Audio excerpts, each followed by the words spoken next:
My name is Jackie Krafchak. I'm working for a company called Employment Services Incorporated. ESI is a company, an HR company that has clients in the manufacturing sector. The manufacturing clients that we represent make a variety of material handling equipment, from conveyor systems to shredders to box dumpers and a variety of other things. Today we're going to show you inside of just one of our client companies, PCI Manufacturing Incorporated, which is located right here behind me. We're going to go inside, check out the many different machines that they use to take the product that's delivered to them and turn it into a variety of components to material handling equipment. So let's go on inside.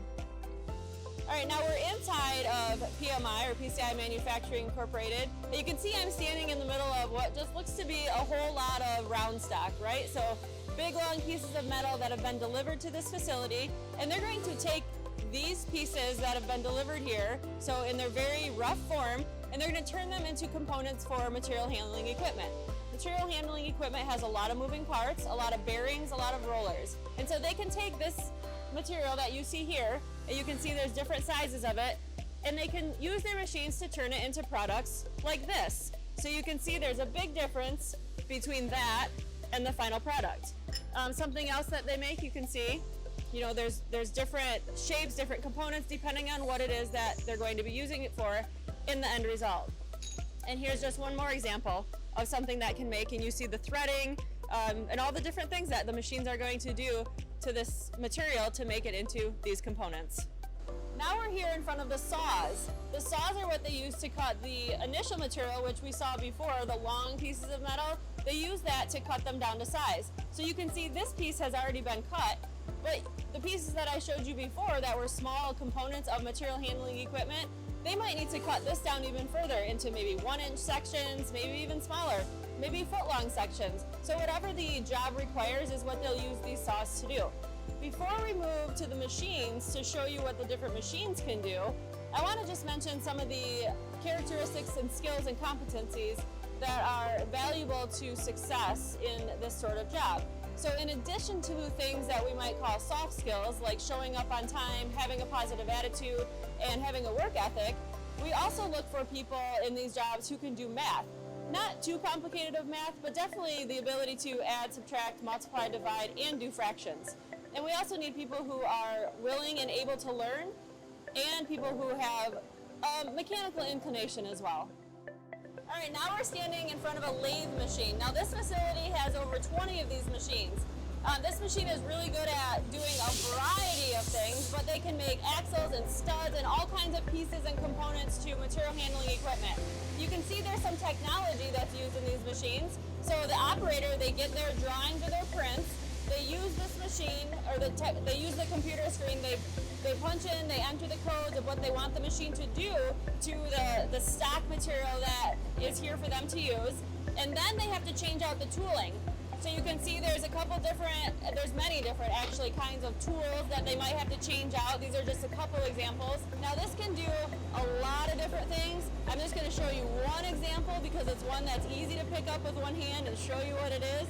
But this cut out a perfect circle out of very thick metal. And so that is one of the things that lathe machines can do, but it can get a lot more complicated than that. And these machines are very valuable to the material handling industry and a whole lot of other manufacturing industries as well. So I'm still standing in front of a lathe machine, but the difference is between this one and the other one I was at, that one was more for one piece of stock in at a time. The machine does its work, you take it out and put the next piece of stock in. This machine has what's called the bar feeder, so you can load it up with stock, it'll pull it in one at a time, and it'll make products one after another, so you don't have to hand feed all of the stock pieces into it. Now I'm standing in front of what's called a mill. So after the lathe takes the stock piece and it kind of shaves off the pieces of metal or the parts that you don't need to create whatever that shape is going to be, then the product can go into what's called the mill. And the mill is basically the machine that puts holes in it. So you saw when I held up some of the products in the beginning, there were holes that looked like they were drilled in it. Well, that was done by a mill. So the mill can drill and punch high speeds, thick material, thin material, and again, you program it just like the lathe, tell it what to do, and the mill does all the work.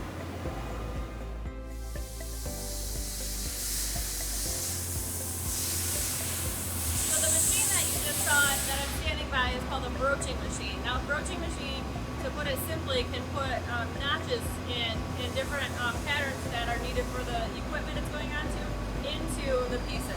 So if this needed, think about a key going into a doorknob, it has notches into it that fit in. That's similar to what this machine could cut out of various pieces of material or components in material handling equipment. So use this machine to knock out that notch, or maybe it's a whole bunch of them. Whatever it is that's required for the final product, this machine can do.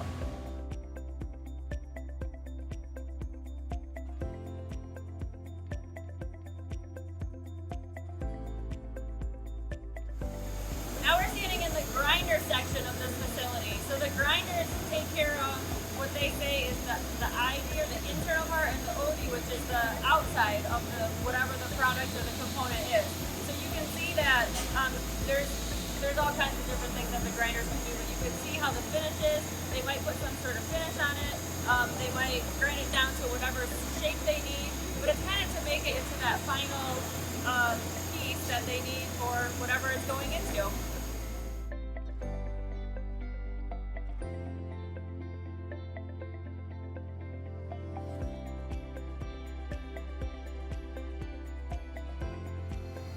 Okay, so we took you through one of ESI client companies, PCI Manufacturing Incorporated, or PMI, and we showed you how the stock material comes in and it goes through a variety of different processes using a couple different machines.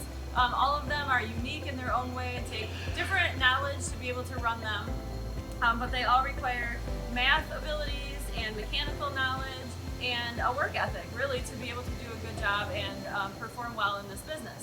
So where we are right now is where the final products end up before they are shipped to wherever they go to be put onto the material handling equipment.